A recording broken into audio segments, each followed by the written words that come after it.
and do this here. I want to get to Skyler in Arkansas. Hey, Skyler, how's it going? Oh, I'm pretty good. Learned one of my favorite shows is getting into this season. So you guys were on and thought I'd jump in. Hell yeah. Well, thanks for calling in, too. The best show ever, I guess. I don't know if that's what you were saying, but I think in your heart that's what you were saying. So, cool beans.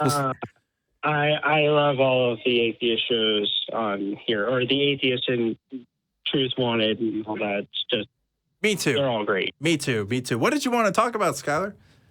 I wanted to bring up a couple of points that some counterpoints to what Ray had said earlier. Was just a little too nervous to call in earlier, but one thing is saying like tribes all across the world don't believe in a higher power. There are some tribes that we know of, one being in the Amazon, that has never had a belief in God. They don't have a word for God or a deity. Yeah. This is not knowledge to them. They've actually converted at least one missionary who went down to speak with them. Yeah. I've heard about this too, Skyler. And yeah, I think it's a common misunderstanding that religion is this universal human phenomenon that all cultures have. And I guess, well, let me clarify. That's not to say those cultures didn't have some form of religion. But the same kind of creator God specifically is what we were talking about. And maybe they don't have necessarily that idea. You also have to consider, right, that human beings as we are today are the result of thousands of millions of years of evolution. And I wouldn't doubt that. I think we have some evidence of Neanderthals having some kinds of at least cultural practices that are relatable to religious practices. We obviously can't say for certain exactly what those are, but our sentience seems to give us some sort of, assumptions about our surroundings that may or may not be true. One thing we can find is that across the world, if you look at these claims, a lot of them are mutually exclusive. They can't all be right. So, we have to drill down where the truth is somewhere. And different cultures have those different practices. And you look at mythologies and they have similar. Some mythologies have extremely similar stories. And that common sense thing isn't common. You have different cultures that have mutually exclusive ideas. Yes. Here, women are free to do as they wish. They're allowed to go out in public and speak their minds.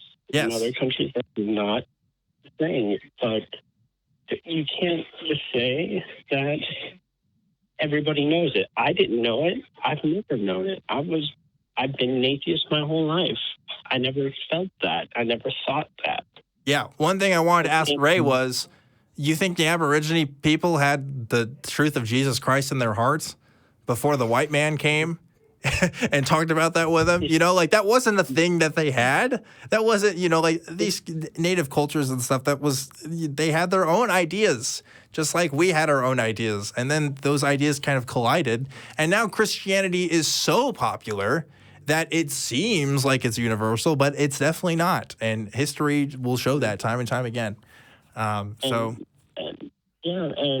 just one more quick thing is to say that, honestly, if there is a religious figure of any culture, I think it's honestly best to follow somebody like, say, Buddha, who was a genuine person who actually existed, who had very good practices and things. And maybe I don't agree with everything, but at least I can prove Buddha existed, at least historically. Yeah, and that's that's a claim that our previous caller had made was, Christ is the best person to follow. It's like, well, there's other people that had some pretty good ideas, and who's to say that we have to follow just one person?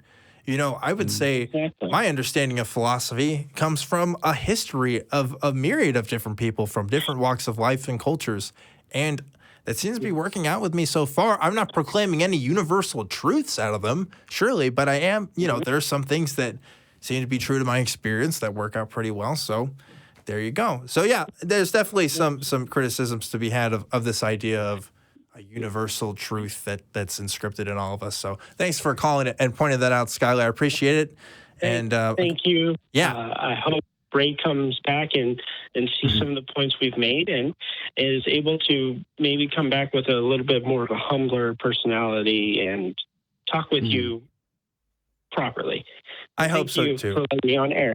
Yeah, of course. I hope so too, Skyler. I hope Ray's watching right now to see that, hey, we're not bad people. We have our own ideas about things. Yes, it's very different from what you grew up hearing, but there's a reason why we have the things that we do. And it's not because we're ungrateful. So don't say that.